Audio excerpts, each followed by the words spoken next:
back, everyone. We're Simply Bitcoin. We break down the news, the daily fail, meme review, software releases, hardware releases, and the Plebsites. Joining us today, fellow Bitcoiner, co-founder and co-owner of Represent. I'm talking about David X. David, thank you very much for joining us, and he's one of the sponsors of the show, so thank you very much. Oh, thank you. It's an honor to be here. I watch you guys every day. I love Simply Bitcoin. Oh, man, thank you so much. All right, guess what? David hasn't been on the show yet, so he's about to go down the rabbit hole with us. Here we go.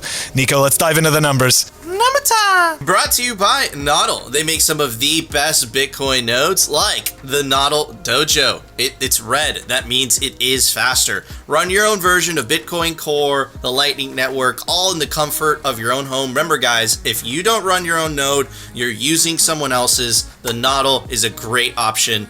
Get yourself a Nodl Dojo today. At the time of this recording, the block height is 733,057. The Bitcoin price, 39,480. Chain rewrite days, 735. Total public Lightning capacity, 3,619.61.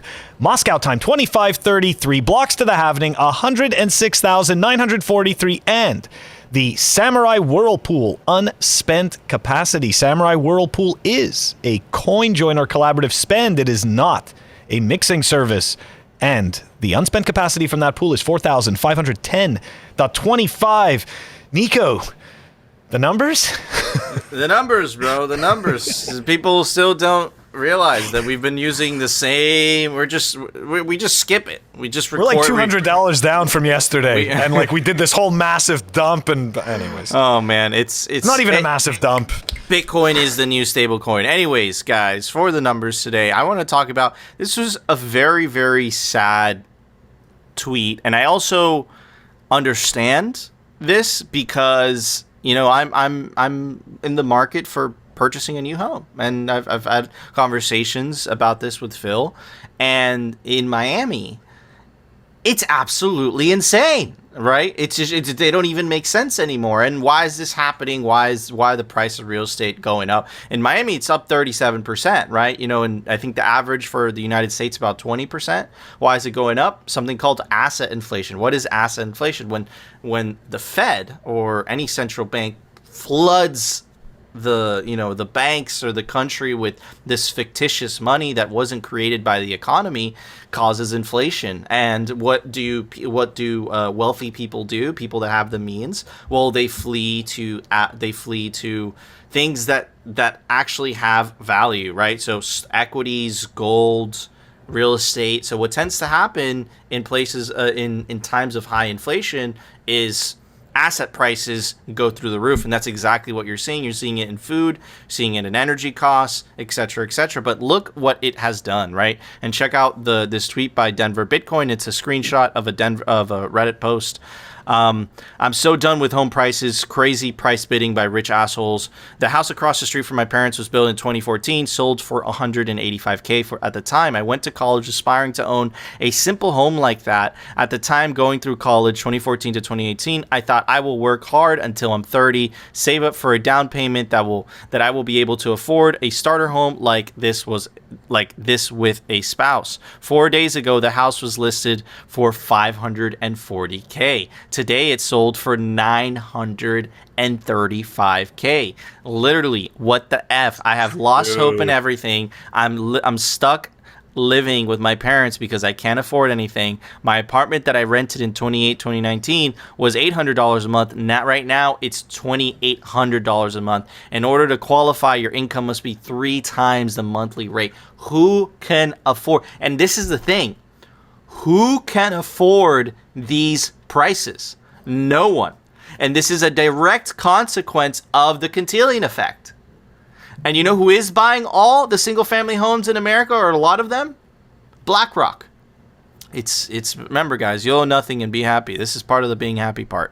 So, why did this happen, right? The start of it was Richard Nixon's decision to take us off the gold standard, right? And let's take a look at what the cost of living was back in the day for a house, right, $25,000, of course you have to adjust it for inflation, which I did with this very nifty calculator, right? So the average price of a home in 1971 was $25,000. If you adjust that for inflation, it's $177,000.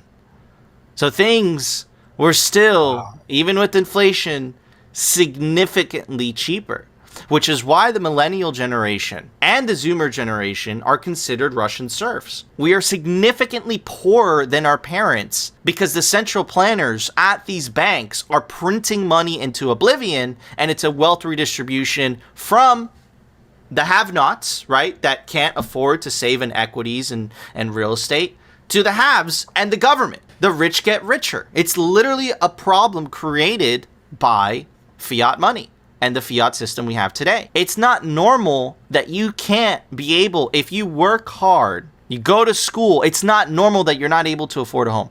The median home price in the United States is $374,000. That I wanted to end it with that, right? So that's more than double of the 1970s, even with adjusted for inflation. What the F is that? Have you guys used to notice that it used to be a single parent that would go and work and they would have a car and a nice house, the wife would stay at home? Now, the way it should be. Both parents have to have two jobs just to afford things. And that isn't your fault. That is literally caused by fiat. And that isn't the economic model either. Okay? Because socialism won't solve this problem either. Capitalism works just fine. The problem is that the money is fundamentally broken. Because in a socialist system, essentially what would happen is you would replace, the capitalistic elites, right, with the bureaucratic elites, and then everyone else would be poor. So it doesn't solve the problem. The problem is that the money is causing this Frankenstein crony capitalism. I don't even know. Phil, help me with descriptions because, dude, it's a nightmare. I just really wanted to point out, because you mentioned the Zoomers and the Millennials, but the Gen Xers, okay, we were the first generation to have less than the generation before us, right? The Boomers, they were doing just fine, but the late Gen Xers, right? Like those of us that are born in the 70s, it's fine.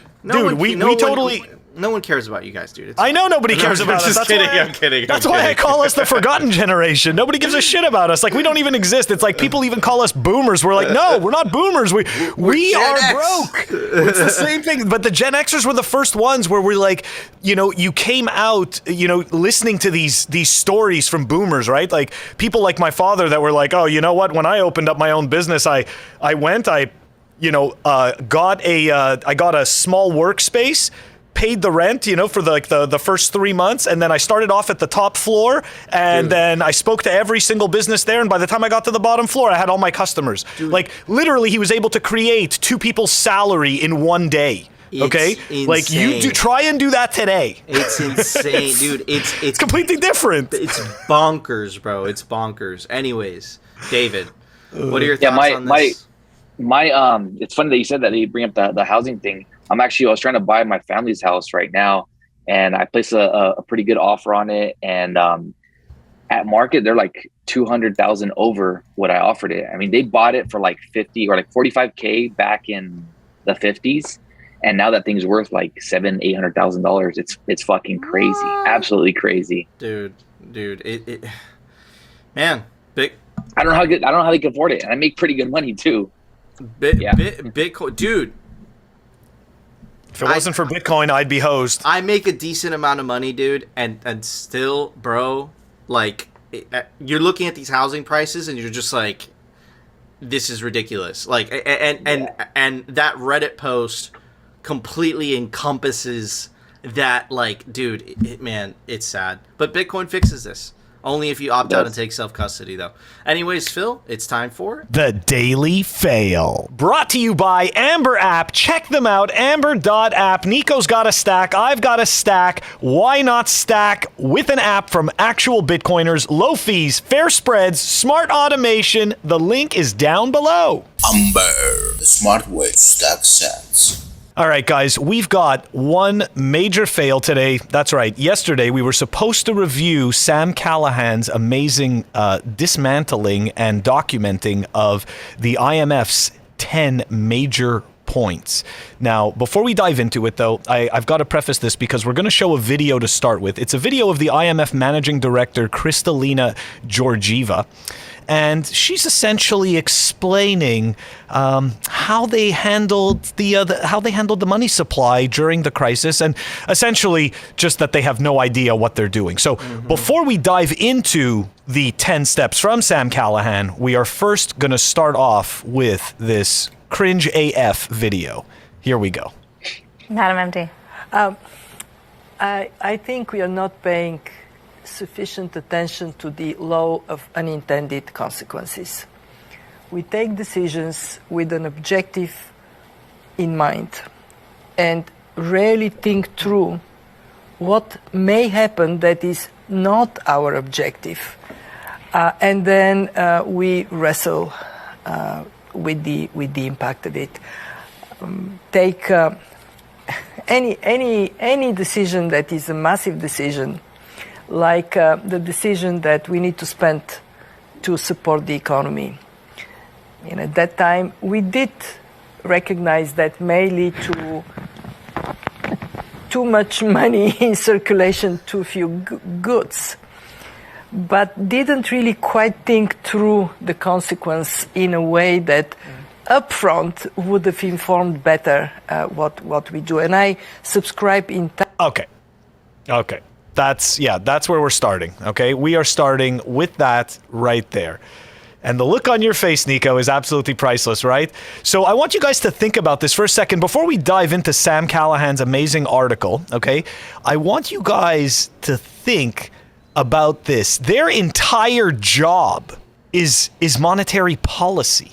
And they didn't think through the printing of money effects. That was your only freaking job, was to do that. Like, You had one job. You had one job, right? Like, that's the meme. You had one job. Like, that is complete bullshit. Anyways. Okay. Bro, no one deserves that much power. And what are the unintended consequences, like you said, of all that money printing?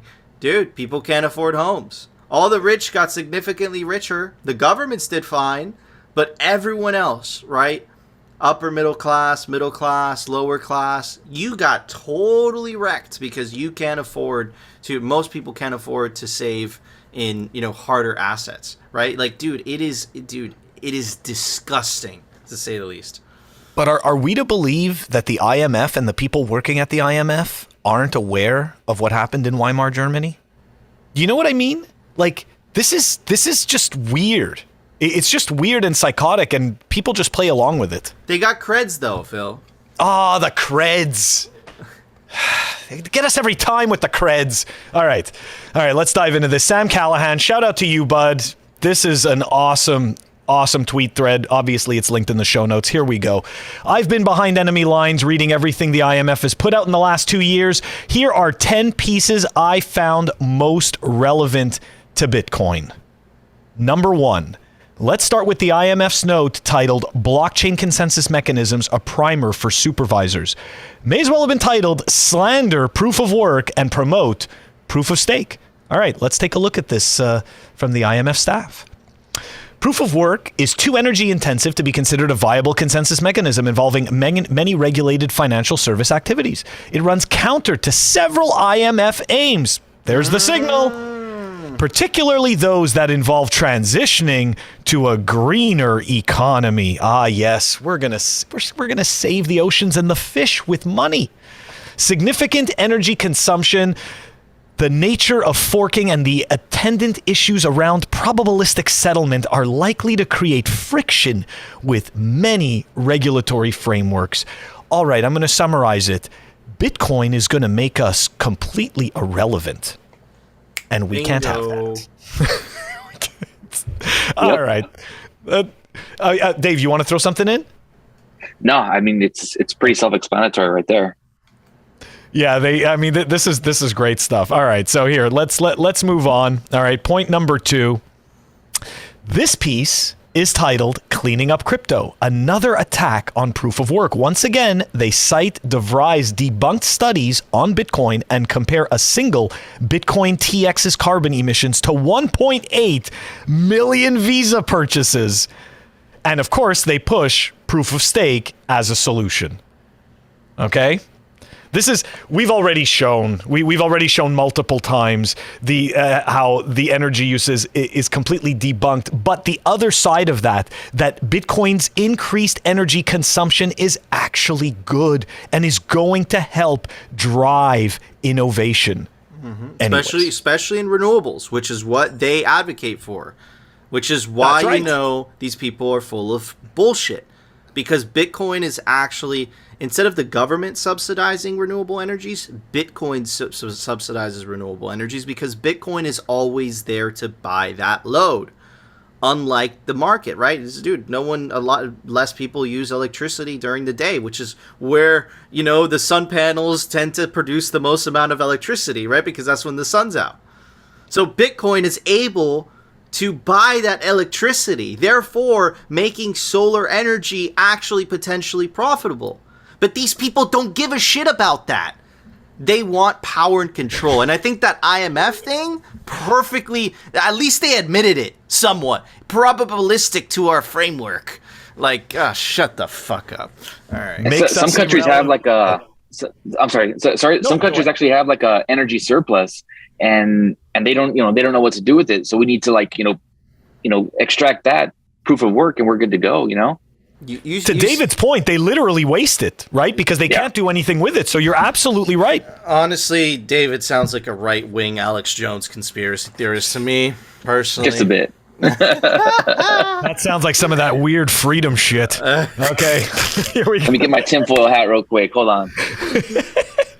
All these people touting about freedom. Okay, point number 3. Okay, so let's keep track here, right? Makes us irrelevant, destroys the environment, and transaction volume. Okay, point number 3. Here we go.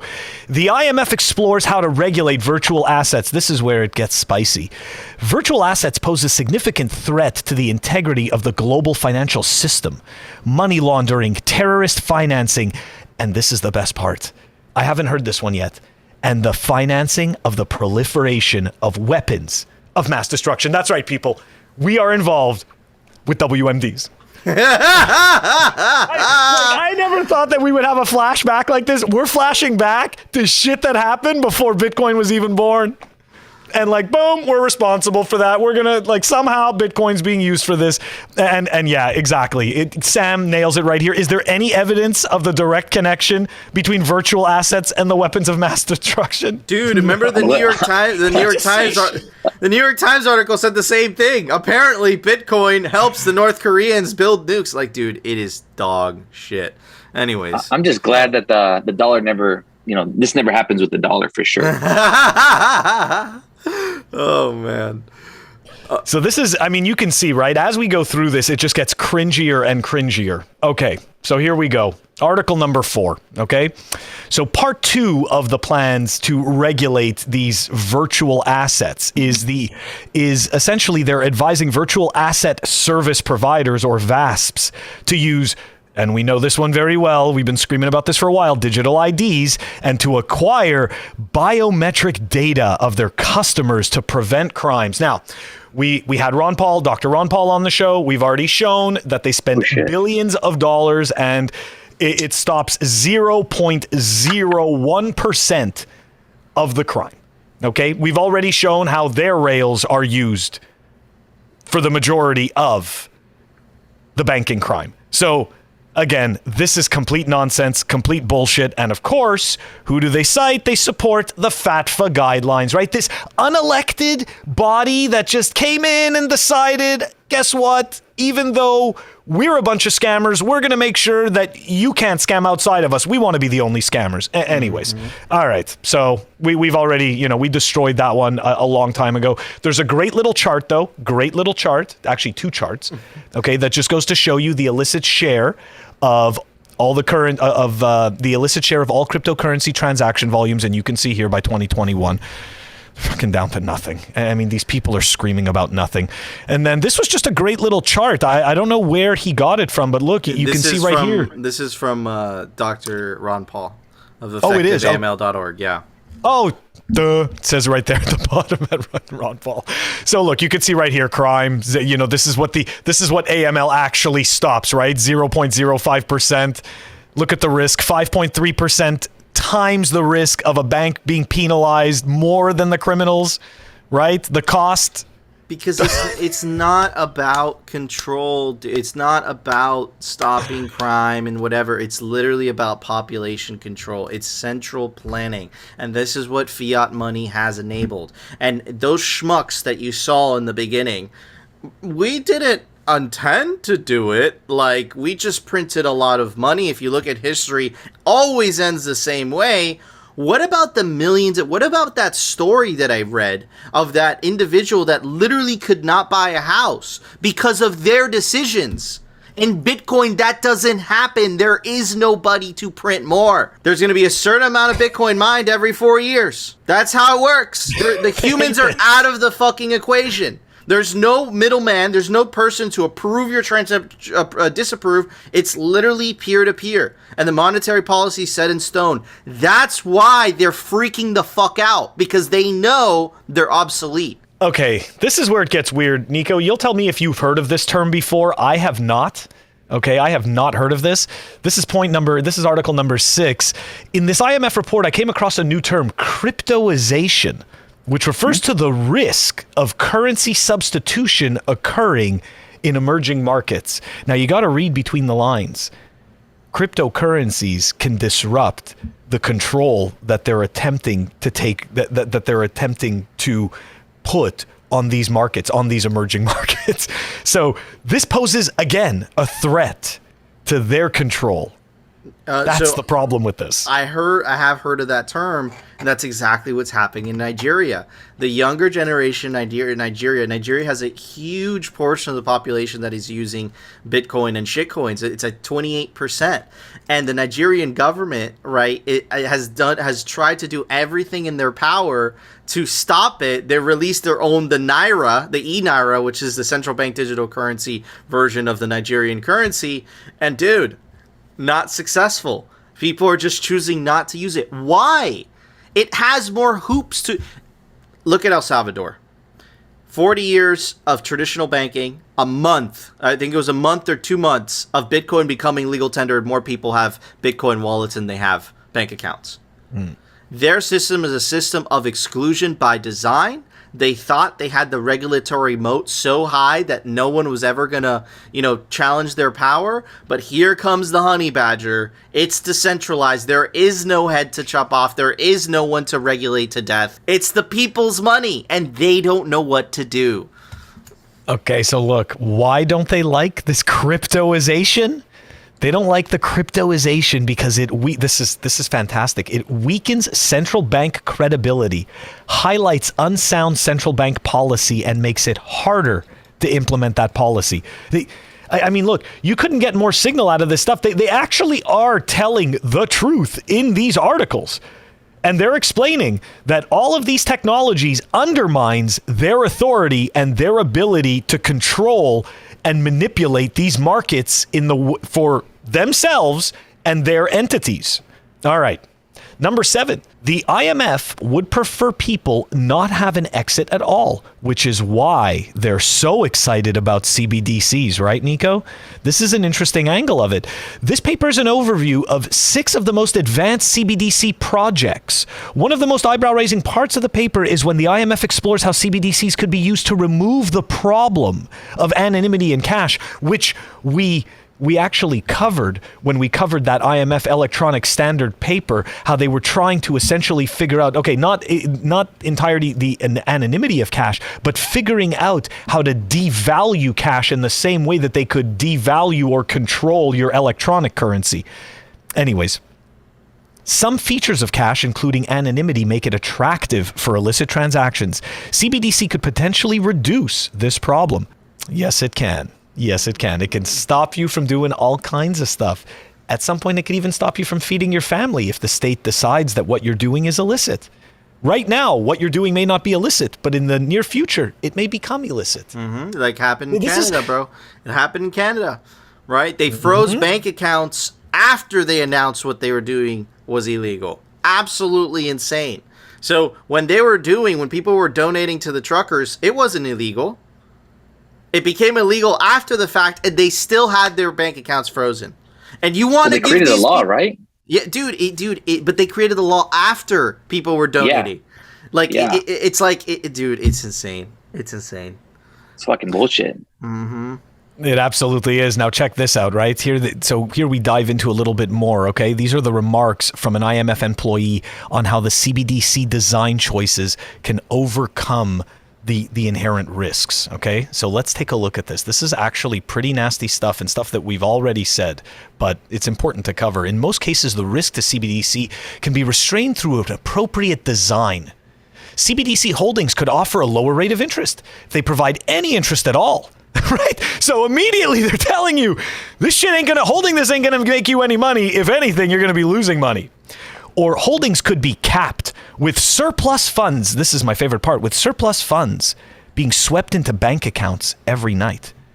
So if you decide to keep that CBDC live on a wallet, all of a sudden it could be swept into an account without your choosing. Isn't that fantastic? It just swept away. That way we always keep the money supply in check. Transaction limits could be imposed, helping reduce the risk of the disintermediation of banks. Yes, of course, the CBDC, they found a problem with the banks that they can solve. So this is a good spin on the narrative, right? To ensure that people view this as, look, they're looking out for the little guy here, right? They're looking out for little me. They're making sure the banks stay in check. It's got nothing to fucking do with disintermediating the banks or what the banks are doing. Nothing at all.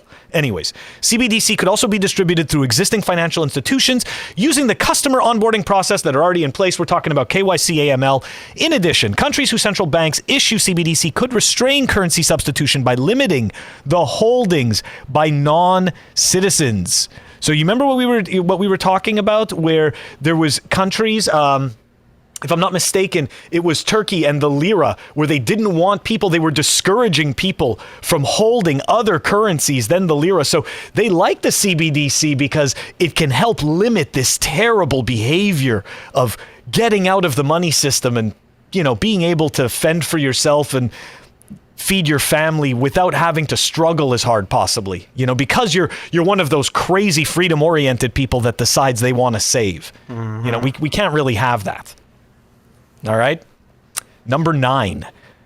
This paper argues for a transition to electronic money to enforce negative interest rates, which is what we covered in the IMF electronic money standard. They stress that a design requirement of CBDCs is they must be interest bearing to allow for the implementation of negative interest rates. That's right. All of this is control, keeping us in check, and making sure that none of us, once you're stuck in this system, that none of us could ever amass enough funds to possibly create something or to possibly build something that could end up outside of their control. This is sick. This is like sick and twisted. Okay? And all of these social attacks, this is all meant to keep everybody separate, right? So an individual can't amass enough funds to do something, and you keep everybody separated through all of these social and ESG arguments and all of this bullshit. Okay. Anyways, lastly here, this interview in the IMF's flagship magazine proves the IMF is well aware of the real risks posed by CBDCs, but is continuing with its plans anyway. Author Eswar Prasad candidly explained to an IMF employee the dangers that exist with CBDCs. You could see an authoritarian government using a digital version of its central bank money essentially to surveil its population, and even a benevolent government might decide that it wants to make sure that the money its central bank issues not only is not used for illicit purposes, but is not used for purposes it might regard as not necessarily socially beneficial. You might well start seeing money being used as an instrument, not just of economic policy, but potentially even social policy. And this is what we've been saying. And that's exactly what they want. And this is exactly what ESG is, right? Environmental, social governance, right? Connect the dots, guys. It all has to do with each other, dude. And this is what I mean all the time when I beat the drum 1,000 times. In the future, you're going to have to pick between two options: central bank digital currencies and Bitcoin. Those are the only two options in your future. Right now, it might seem a little bit obfuscated, but you're either going to have to pick freedom or convenient slavery. Look at that. They don't even fucking care that they printed too much money and impoverished millions upon millions upon millions upon people around the world. Well, at least we know they had good intentions, right? Hold on. So we're going to finish it off with this clip once again, right? With the director of the IMF, Kristalina Georgieva, who was instructed at the wonderful Marxist school of robbing us of our value. And we're going to finish it off with this clip, all right? So here we go. Those who know me know I care very deeply about the environment. One of the issues with Bitcoin is mining Bitcoin is very energy intensive. So we are as a world wrestling with a risk that climate change presents, and the Bahamas can talk a lot about what this risk actually means for the well-being of people. How could we justify highly energy-intensive mining of something for which there are much better, stable, and reliable substitutes? And what are these risks? Private digital money can try to do wrong things, support crime or terrorism. They can avoid taxation in a way that affects the public purse. The production of some of them, like to get Bitcoin, means energy being used in massive amounts. Yes. Okay. It's a good thing that the money that you work for actually cost energy to make. Think about it. People work in the United States. They are slave away. And there's some guy in DC that presses a button and then he can make an unlimited amount of that money. You cannot do that with Bitcoin. So what they see as a bug about this energy usage is a feature, and it's what keeps Bitcoin uncorruptible. It's what keeps Bitcoin immutable.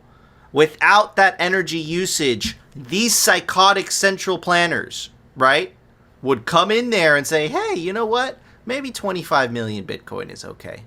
Maybe 30 million Bitcoin is okay. These people are freaking evil. They're insane. Opt out. Take your sovereignty back. I promise you, if you do that, you self-custody in Bitcoin, you keep your wealth in Bitcoin, I promise you, you will feel better.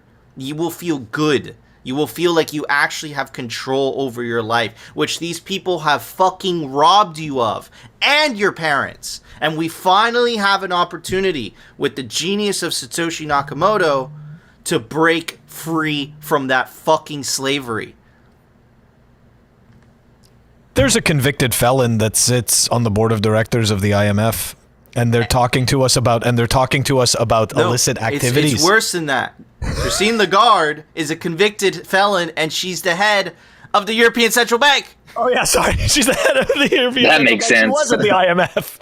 Anyways, Chris, do you have any thoughts on that whole fucking diary? Oh, sorry, because your name is Chris Davidson. I'm like, I see it. David I'm like, Christensen, yeah. David Yeah. Christensen. I'm like, I fucking get confused. David, It's all good. What are your thoughts on this? I think that the energy usage of her pearl necklace is wasted, and I think it's unfair. I think we need to govern that. You know what? David makes a good point, right? What about the waste that was caused in the ocean to get that pearl out?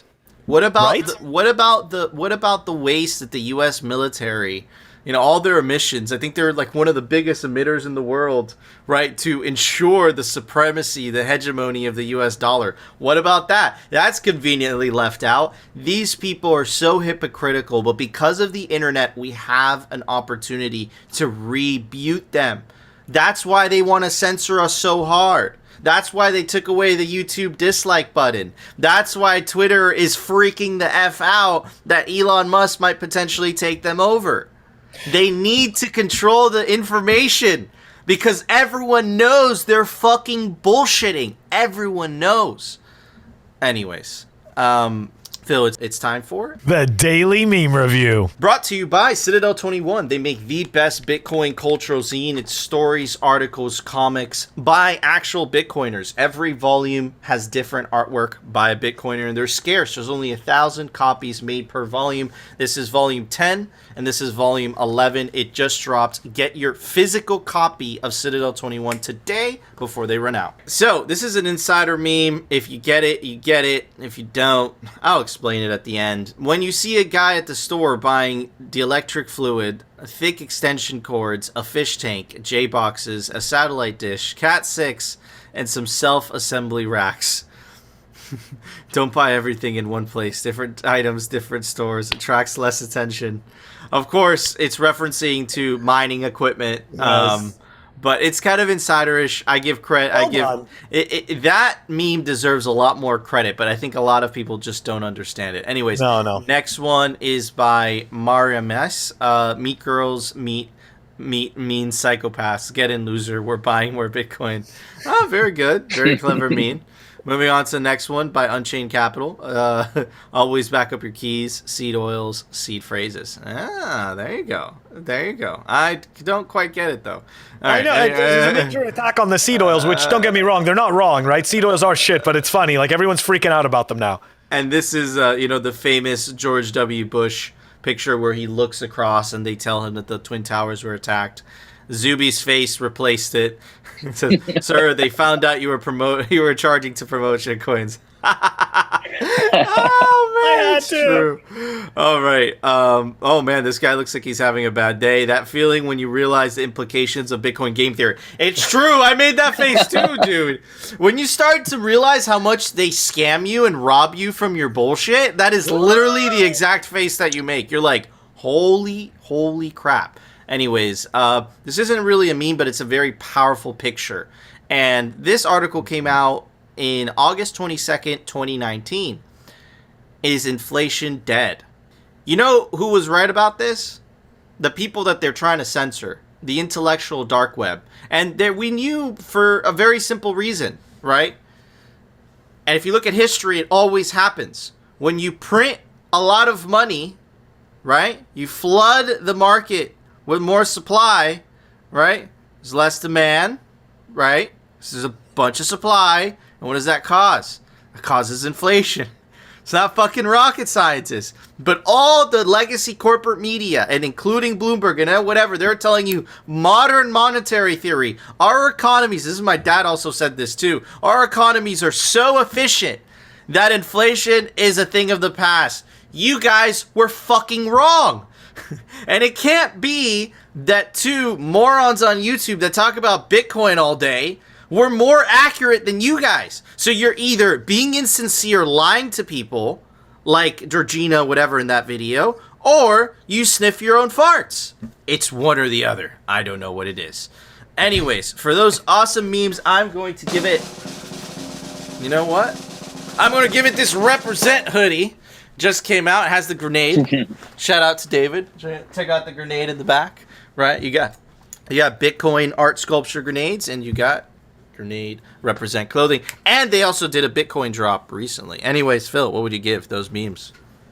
I just want to point out, I got my Represent Bitcoin clothing yesterday. I'm going to start showcasing it on the next episode. Dude, I already tried it on. Awesome threads. Not just saying that because you're a sponsor. You actually have awesome threads. Well, no, actually, we could tell that story. We could actually tell that story. So, when David initially reached out to us, right, we're very, very picky with our sponsors because, again, you get associated with the wrong Bitcoin company, whatever. You think about it. People trust you, right? And you're promoting potentially a garbage product. So when David was kind enough to, send us some free samples at first, right? We didn't know what to expect. And then it was only after we tried on the clothing that I was like, Phil, this is actually pretty awesome. We should reach out to him again. So that's the backstory of that. I think that's the first time David hears about it. But anyways, Phil, did you give your score first? I did not. I did not give the score yet, and David is next. All right, so I am giving this the very famous fuck fiat sticker. Very Boom. good score. Very good score. Very famous. David, what would you give those memes? I'm gonna give it a mushroom. Oh. Okay. Okay. Yes. Okay. Very interesting. Keep creating those memes down the rabbit hole. They're good. Yeah, man, those are some good memes. Shout out to the plebs. If you haven't, you guys should definitely join our Telegram group, and you should link us some dank Bitcoin memes to review. Because the Bitcoin meme review, we need memes to review. So join our Telegram group, do it right now. And of course, make sure to subscribe to us on alternative video platforms like rumble.com and our personal favorite, bitcointv.com. They don't censor there because it is Bitcoin TV. And of course, make sure to comment and let us know if you enjoyed this course. Anyways, Phil, it's time for The Daily News. Brought to you by CryptoCloaks.com. They make the best 3D printed Bitcoin merch, like the famous 3D printed Bitcoin art sculpture grenade. Opens up. It has the pin in there, so it won't open up. It opens up. You put your favorite hardware wallet in there. Also comes in many different colors. You can get this customized to your heart's desire. And you can take advantage of the link down below for 5% off anything on the store, CryptoCloaks.com. All right, guys. Phil did a very long, extensive fail, so I'm going to try to just run through this very quickly. This is an announcement by Whit Gibbs. Sorry. No, it's all good. Whit Gibbs he's the CEO of Compass Mining. And we were correct in our assumption when the U.S. Treasury placed those sanctions on Russian Bitcoin miners that it would affect Compass Mining's operation over there. The response, dude, it's unfortunate. And another thing that I really don't appreciate as well is that they haven't even mentioned this on their Twitter. Like, you could only hear about this on their Discord, which someone had to take a screenshot of. Oh, that's weak. Anyways, so, I mean, I appreciate Whit for responding to me so fast. Yeah. So we were actually, I think, Phil, we were the first to break that news, really.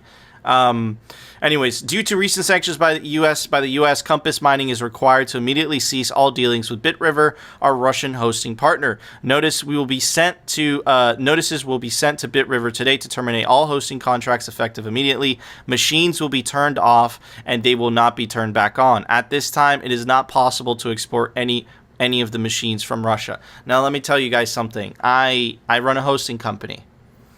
Those machines will be turned off to their clients, but they will be turned on to the Russian miners who have possession of those machines. Why wouldn't they do that? That's exactly what they're going to do. Rather than take a loss, Compass is making all commercial efforts to liquidate the hardware for our customers and return to them whatever funds we can obtain for the sale of the machines. Again, the leverage is all in the hands of the Russian miners. Why should we sell these? Okay, you want to buy them? I mean, you want us to buy them? Okay, you don't have another option. We'll sell them to you dirt cheap. You don't have another option. Goes on to say, we cannot guarantee that the machines will sell. That is not a good sign. But we are doing our best to make it happen. Customers will receive a formal notice of contract cancellation and be prompt to authorize Compass to sell their hardware on behalf.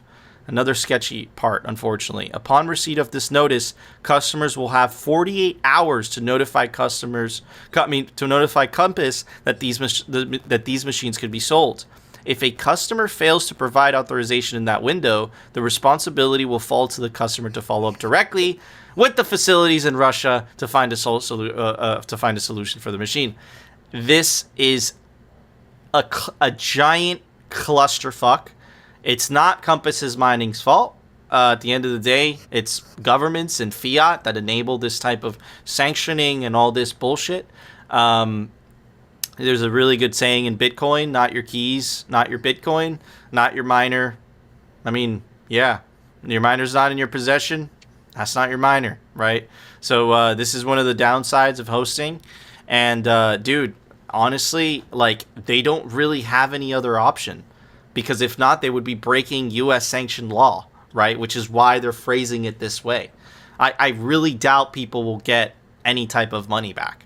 How are they going to send money from Russia to the United States under the current situation? So this sucks. And they obviously don't want to tell them any people about it because you scroll through Compass's Twitter, there's no mention. Just mentions of spaces they're having and all that, you know? That took effect last night, right? The sanctions, like the shutdown, supposedly. it was really on Tuesday, and I guarantee you that all those miners, now that the Russians know that, hey, there's no recourse there, I bet you those are mining for the Russians right now. I know I could say that almost 100%, like 99% sure that's what's happening. So yeah, one of the friends in Spaces, his name is Kat. He was looking at the petahash drop, and I guess there was like a 40 petahash drop when they approved the sanction or whatever it is, or they turned them off.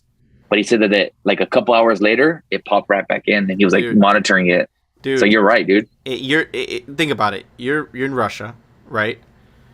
There's no recourse for these people, right? You have these machines that literally print you Bitcoin. What are you going to do? You're going to leave them there collecting dust. You're going to point them to your own pools. You're going to point them to your own pools. And trust me, like, I run a hosting business. Like, this is very common. This is extremely common. And you would never know. That's the thing. Anyways, let's keep it rolling, Phil. This is the thing that I actually wanted to talk about today. This was the big news. Again, connect this with what Phil just went through so well in terms of the IMF and their views. And you're going to hear the same thing.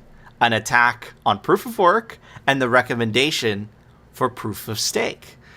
But this time it was members of the U.S. House of Representatives, right? And just to read all of them, or some of them, Brad Sherman was on board, AOC, right? Kathy Castor, Dina Titus, Marie Newman. We'll put the list down below. All these people are enemies of humanity. They're enemies of Bitcoin. What they're really in for is control. Okay, this is not for the environmental reasons. We've debunked it many times. But anyways, let me read some of the letter. We write to request that the EPA ensure cryptocurrency mining facilities are not violating foundational environmental statutes like the Clear Air Act and the Clean Water Act. We have serious concerns regarding reports that cryptocurrency facilities across the country are polluting communities and are having an outsized contribution to greenhouse gas emissions. As cryptocurrency gains popularity, it is essential to understand the environmental risks and pollution associated with this industry. Bitcoin mining is significantly greener than any other industry. Anyways, moving on. Of particular concern is the inherently energy inefficient proof-of-work mining technology to validate transactions. Proof-of-work-based cryptocurrencies like Bitcoin, Ethereum, Monero, and Zcash, here it is again, using that bullshit fucking study, a single Bitcoin transaction could power the average U.S. household for a month, according to estimates by researchers. They love using it, even though it's been debunked. Bitcoin produces annually carbon emissions comparable to Greece. Less intensive cryptocurrency mining technologies such as proof of stake are available and have 99% lower energy demands than proof of work to validate transactions. That is right, ladies and gentlemen. You have collusion between the IMF, political parties, not only in the United States, but also in Europe. This is a combined attack on Bitcoin. And if you still don't believe me, check out this tweet, original thought from yesterday. Have you noticed that every single new political attack on Bitcoin's proof of work always mentions that proof of stake is a better solution? This is without a doubt a coordinated worldwide effort to stop proof of work because it's the only thing they cannot control. And guess what? I brought the receipts. This is every single time. This is the recent announcement. This is the cleaning up cryptocurrency hearing.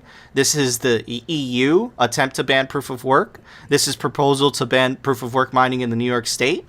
This is the World Economic Forum basically touting out exactly that debunked report. And this is the New York Times also touting that proof of work is back and proof of stake is bad, is good.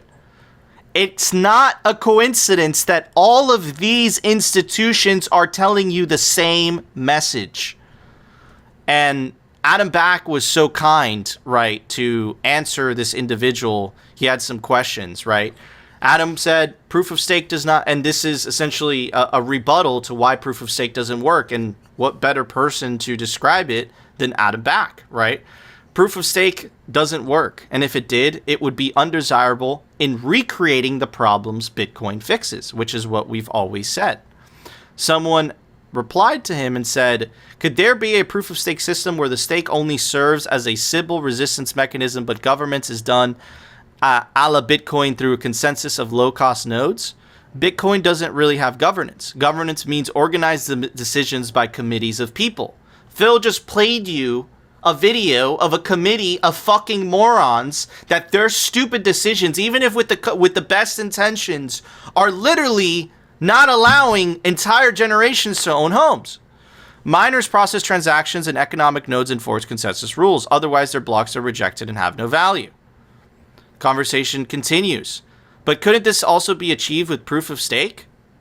It's known as the nothing at stake problem. Proof of stake then degrades into a messy proof of work where miners brute force permutations of coin ownership ownership history to find the ones where they win the reward. Then that's patched up with various questionable workarounds, repair attempts. Basically, think of someone joining the network late. How do they know which chain is the right one? When there's no verifiable work, multiple fake histories can be created at near zero cost to fool newcomers. Mind you, all these institutions are advocating for a technology that still has not been fucking implemented. Anyways, moving on. This is our first successful thing, so shout out to us. So I was so pissed off when I saw this letter initially. I wrote this from the Simply Bitcoin account. I said the relentless political attack on proof of work continues. Proof of work is what keeps Bitcoin uncorrupted. Proof of stake, what they advocate for, allows them to control the monetary policy, therefore the people. Jared Huffman, which was the original writer of this congressman, it looks like we were right over the target because he replied to us. This week I was sanctioned by Russia and now I have been declared an enemy of Bitcoin because you fucking are, bro. I'm starting to worry they might blacklist me from the Alex Jones show. Personally, I take that as a compliment. But if you want to know how bad we're winning this information war, let's take a look at the amount of likes that Mr. Jared got. 69. He's a congressman. He has 16,000 followers. Let's take it to Simply Bitcoin tweet. 200 likes. We got ratio 7,000 followers. But wait, there's more. Not only did we ratio him, this guy got ratioed in the comments. If I could find it. Oh, Twitter hides it in the replies. Our buddy Adam, Denver Bitcoin from Upstream Data, 295 likes, completely rebuting exactly the statement that they're trying to convince people of. The Bitcoin mines we deploy actually mitigate CH4 emissions, which is a gas that is 60 times heavier than CO2. A lot of Bitcoin miners are risking their capital in order to mitigate emissions. But again, these people know that. They know this. Connect the dots with what Phil said about the IMF. These are central planners, and Bitcoin stops them from their ability to control people through monetary policy. It's not about the environment. Bitcoin uses stranded energy. Bitcoin uses energy that was already going to waste, which is why it's so cheap. The Bitcoin mining industry it uses more renewable energy than most industries. In fact, Bitcoin mining has figured out, the innovation caused by Bitcoin mining has figured out how to turn flared natural gas that is vented into the atmosphere. Remember what they said, the EPA, it's polluting the air. Bitcoin has figured out how to monetize that and to turn that extra stranded, flared gas into Bitcoin, of which ExxonMobil is already doing that. Huge oil company. These people are straight up gaslighting you. They're bullshitting you.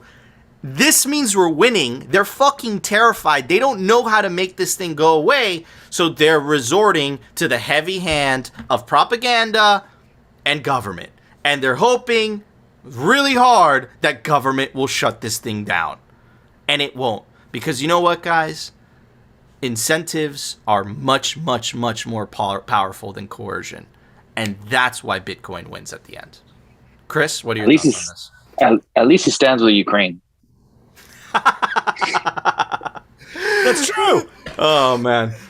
No, the Ukraine thing was fucking hilarious, dude, because the Ukraine thing was like, it was like, yeah, we're accepting donations in Bitcoin. And then it was like today that dropped, the Ukrainian government, we banned Bitcoin. You can't buy Bitcoin anymore. Like, dude. Funny how that works. Yeah, it's funny how that works, right? And it's funny how the New York Times was supporting those donations in Bitcoin to Ukraine, but if it's Russians, no, they're bad. Like, dude, these people, these central planners are insane, and our only hope is Bitcoin. Phil? Yeah, I just wanted to touch on a couple of things here. So look, right, we've got Bitcoin, okay, and we have, forget about Bitcoin. Let's just talk about proof of work and proof of stake, right? So proof of work actually incentivizes corporations, individuals to find solutions to the increasing amount of power that Bitcoin requires. So they are actively adding to solutions. Whereas proof of stake, they are simply minimizing. They're not actually actively providing any solutions to better the earth, like using flared gas and reducing emissions. They're not doing any of that shit. All they're saying is, hey, we're low energy and we don't impact the environment as much. So what you're saying is that you're not providing any solutions and you're just dumping shit that eventually we're going to be stuck dealing with in the environment. Bro, proof of stake. That's what they're telling us. Of course that's what they're telling you, but they don't care because it's about power for them. And proof of stake is a continuation of the old system. It's literally, that's why they want it so bad. It gives them the ability to central plan. Phil? I just wanted to add that it's corporations that are touting, for the most part, proof of work, and it's governments and quote-unquote regulating bodies that are touting proof of stake. This should tell you everything. Think about the last 2 years of your life. For those of us that are, not Zoomers or millennials, and you can go back to, the Wayback Machine, think about how much less value we have and how much more difficult it is than it was. So look, it says everything. It does. It does. And I'm going to end it with this last passage. But it was a continuation of the conversation. And the person does have a Ukraine flag in their thing. So I think that says a lot. Anyways, maybe it does, maybe it doesn't. I remember watching it. Maybe it doesn't. I remember watching a video with you and Greg Maxwell in which you mentioned that if the vulnerabilities of proof of stake were magically solved, you might favor adding it to Bitcoin. From your comments, I take it that you don't believe ETH or others are anywhere near solving these issues. Adam replies, and I think it's genius, here I'm arguing that even if they were magically solved, the result is undesirable. It recreates the problems like Cantillon effect, rich get passively richer, people can buy influence, $1, one vote. Proof of work is the innovation, and the reason that the creatures from Davos, the World Economic Forum, all these political parties are up in arms and they're attacking proof of work and they're literally suggesting a system that does not exist yet is because they're absolutely terrified of losing control. Connect the dots. Anyways, Phil, there was an open source software release today, or a Plebsite. Why don't you tell everybody about it? Plebsites. Brought to you by CipherSafe. Check them out, cyphersafe.io. Guys, I'm you know what? I'm in the middle of moving, and one of the freakiest things for me is, where's my seed? I cannot use paper. I need to make sure it's secure. So I store it in the Cypher wheel, or you can store it in the all-new Cypher grid. They both come with a tamper-resistant wire, but the grid comes with a punch tool. We've got a Plebsite today. There is a fellow pleb. We're going to put a link to his Twitter in the show notes. It's physicalbitcoinart.com. He comes into the rooms. He shills his Bitcoin art, and I said, all right, man, why not? I'm like, let's get it on the show. Let's take a look at this. No! And you know what? He's got some pretty cool woodworks. So if you're interested in this type of stuff, right, and you think this is cool, like I'm a big fan of anything with the Silk Road or the Genesis blockchain. Anyways, you can check it out. The link to his site, physicalbitcoinart.com, is going to be down below. Check it. And of course, check us out on our audio-only platforms. Check us out on Apple Podcasts, Spotify, and Anchor. If you want to stream us sats, we are on Fountain FM, and you can stream them using Breeze. Awesome. Thank you, Phil. All right, guys, before we go, I want to give a very special shout out to our Thread sponsor. They make some of the best hoodies ever. RepresentLTD.com. Phil and I wear the hoodies every single day. Down below, behind David. I think he has some designs as well. So anyways, guys, check out representltd.com or rephard.com, and you can take advantage of the link down below to get 10% off anything on the store. Also, I want to give a very special shout out to the man, the myth, the legend, David himself. You can go give him a follow on Twitter at IamDavidX. Guys, that was our show. If you enjoyed the show, you know what to do. Smash that like button. And of course, you want to continue hearing the Bitcoin news from the pleb perspective and the catastrophic fails from these fucking goddamn central planners. Definitely consider subscribing to Simply Bitcoin, and we'll see you on the next one. Only governments and regulating bodies are touting proof of stake. Bitcoin and proof of work is the only solution.